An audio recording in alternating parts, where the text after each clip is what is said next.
In an interview with Match TV, Islam said the following, and it had me thinking. He said, some say it's impossible, some say it will work, but I can say with this with 100% certainty, I have a great chance of winning a third belt. If anyone has it, it's me. So I saw what he said there, and I thought about it. I'm like, not a lot of people, this is a privilege. Like, to say this is a privilege. It means you're better than your peers by a long shot. Like, not just in your divisional, not just in your division, but like every division. You could beat your peers up. So it made me think, who else can say this? And like, I decided to I ranked 5 fighters. There's 5 fighters who I ended up seeing who has the potential to be triple champ. So I went ahead and ranked them from the least likely to the most likely. But in this video, first of all, it's hard to beat the triple champ. So I don't want to see people run the comments like, dude, this is impossible, dude. Like I said, like what Islam said here, some say it's impossible. Some say it is possible. But I found 5 fighters who have the possibility to make it happen. We're going to talk about them in this video. We're going to rank them appropriately. So let's get into that. So just remember, quick disclaimer, this is not 100% possible, but these are 5 fighters who actually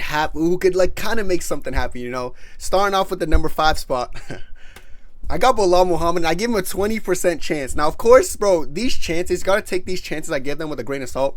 Of course, these chances aren't going to be high. You're not going to see anyone at 90% chance or 100% chance, because let's be real, to be a triple champ, a lot of factors have to happen, and there are a lot of moving parts. So first, he has to defend against Shavkat, which is an easy check for me. This is very likely. This is going to happen. I know he's going to beat Shavkat. There's really no, like, anything in my body telling me Shavkat even has a chance. You know, he's tough.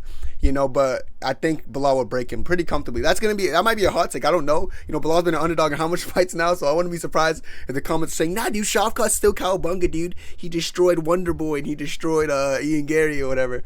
Listen, brother, Belal's not Ian Gary. He's not Wonder Boy. You're not going to hold Belal against the fence and like kind of like Mario Batista Max, because Belal's he's too strong. He's a real bad man. You get me, bro. But after that, he has to beat DDP or Khamzat. He has went on record saying he beat DDP. I did make a video talking about this fight. Everyone in the comments were so angry. They're like, nah, dude, the fuck you, Kenny. You don't know what you're talking about. I never said Belal would 100% beat DDP. I just said it's a hard stylistic matchup for DDP because Belal's constant pressure. He doesn't fight in spurts like DDP. You know what I'm saying? He has a good chin. He has good endurance. He has good boxing. I think he has better boxing than DDP. I don't know if that's a hot take or not, but yeah, so that's possible too. In the fight against Khamzat, if Khamzat ends up beating DDP, unironically, I think Khamzat would be it would be harder for Khamzat to beat a Belal than a DDP, because I think there is still that chance he could go in there and kind of make quick work of DDP in the first round. I feel like that chance is less likely with Belal, who's actually a way better wrestler than DDP. DDP's wrestling is based off strength. Belal actually has skilled wrestling, and I feel like he has really good endurance, and he could actually break a Khamzat as the time goes along. So that's an interesting thing to look at. Like, becoming double champ for Belal is a possibility that no one sees, and I see it. And I'm happy. I'm happy I'm one of the few who actually see the possibility of Belal becoming double champ, because since everyone hates him, I feel like it's easy to just like he's never gonna touch a DDP or Khamzat. So that's good. I like that. Because I know there's a possibility there.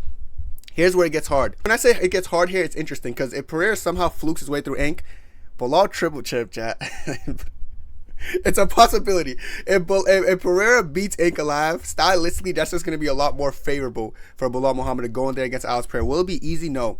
But I could see Belal using that wrestling to help him against Alex Pereira. Whereas if Ink wins, it's almost like, this is why it's not really high in the odds and why I have him 20% and ranked number 5 out of all these other guys. But it's still a possibility. Listen, he needs a lot of things to kind of go his way for this to happen, but I do think out of everyone in the UFC, he has to be acknowledged as one of the people who could make something happen. Because in the UFC, you gotta actually look at the divisions and the champions.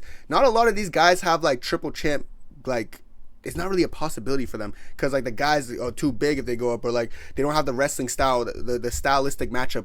But Belal stylistically matches up well for like the 2 divisions above him. So this is a possibility. I put him number 5, 20%. But listen, you know, roses are red, you know, violets are blue. If Belal could do it, then so can you. I don't know why I just broke into a poem. That was a little weird. But number 5 is Belal, remember the name Muhammad. Now going on to number 4, I think this guy has a slightly better chance for multiple reasons. It's Alex Pereira. I give him a 30% chance because he already been the middleweight champion. Like, he's not going to hold the belts at the same time, but that's not the rules. So the rules are just 3-division champion. He's beaten Izzy, you know, even though he got knocked out like a real bad man in the rematch by Izzy, because Izzy's different.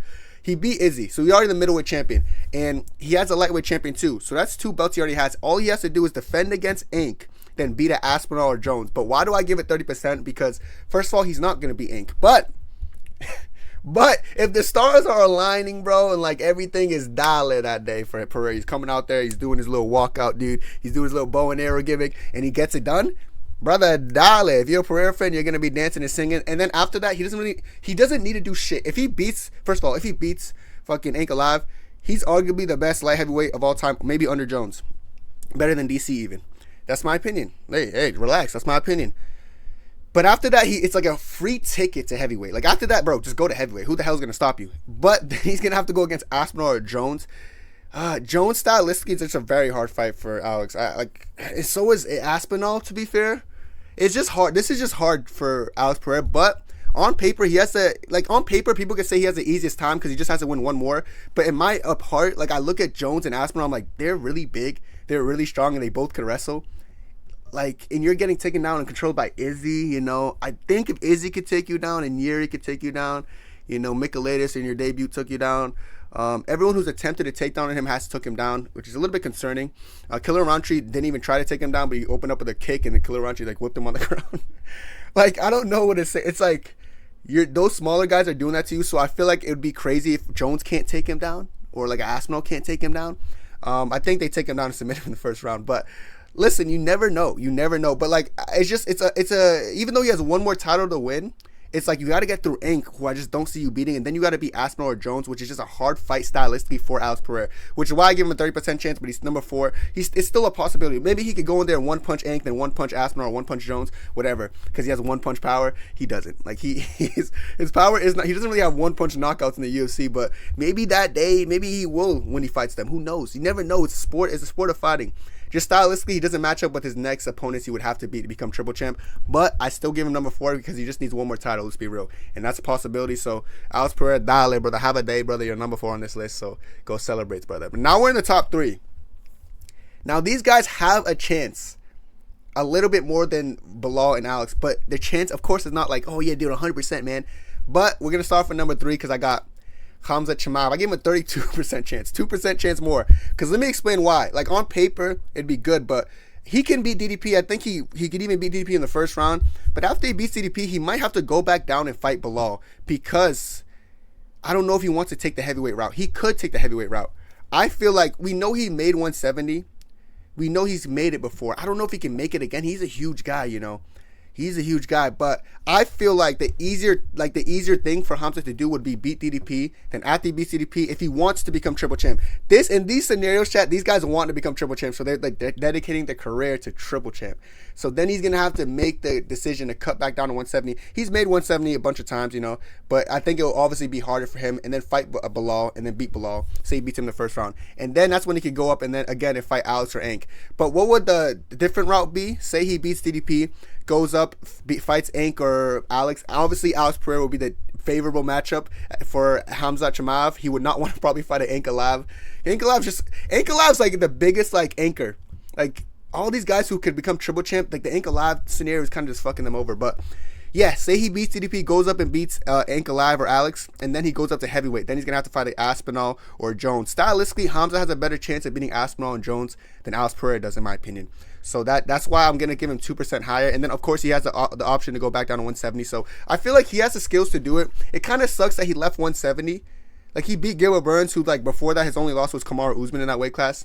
He could have got a title shot maybe, but then he started having weight problems. He kept getting sick, started pulling out. So that fucked him over. If he already won about at 170, I would have damn near put 90%. Because if he won about at 170, he would have won about at 185 against DDP probably. Then went up and beat Alex Pereira like this. You know what I'm saying? So this guy went from probably a 90% triple champ status potential to now 32%. Because now I don't know if I don't know if he's ever going to touch 170 again. And I don't know how strong he could be to handle some of these heavyweights in their wrestling, because these heavyweights could wrestle too. Jones could wrestle, Aspinall could wrestle, not as good as Jones, but they both have that size, maybe over Khamzat's huge, keep in mind, but these heavyweights are big. So this is why it's a 32% chance. It's probably not the most likely, but he does have the skills to do it, because like I said, he's a generational grappling talent. He's a real Batman, you get me, bro? So keep your eye on Khamzat Chimaev, because you never know if he wants to chase that status, whether it's the heavyweight route or the 170 route.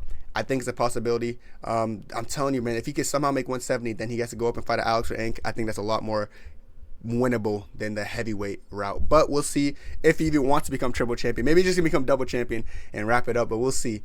He better hope Alex wins. Everyone better hope Alex wins if they want their the triple champ status to ever come true. That's not going to happen, let's be real. All right, number 2. Now these are the top 2 people with the best chance. I think everyone kind of sees where this is going. Number 2, it's Ilia Topuria. I gave him a 40% chance, which is almost 50-50. That's almost a coin toss, and let me explain why.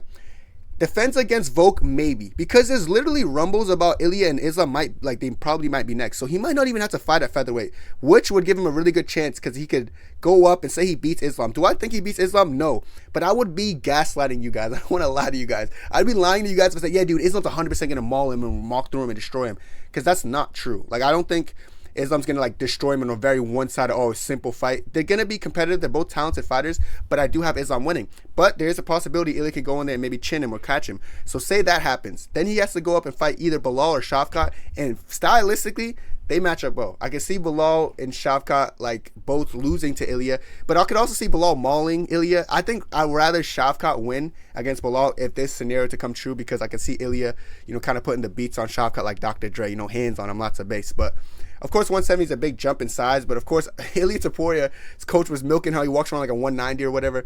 Brother, this is true, brother. He should have no problem with these 170ers, but I do give him a 40% chance because if you think about it, he might be done with featherweight, even though there's still Movzar and other people. He's just getting that Conor treatment, that Conor push, man. He doesn't really have to do shit. Remember, Conor had 0 title defenses in his entire life.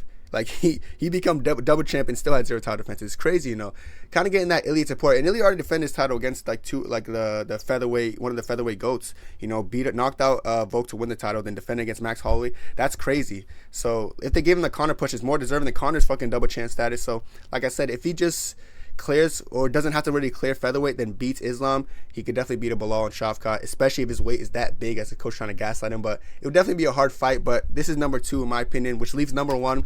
Islam Makhachev. I give him a 45% chance. Still not a coin toss. It's not a 50-50 chance because he might have to beat Topuria or Arman or Gaethje before he has to go up and challenge. And to do this, Islam, I know you are a respectful guy, but he has to kind of drop that, oh yeah, I'm never going to fight. He said something about not even fighting, not just Belal, but Muslims or something.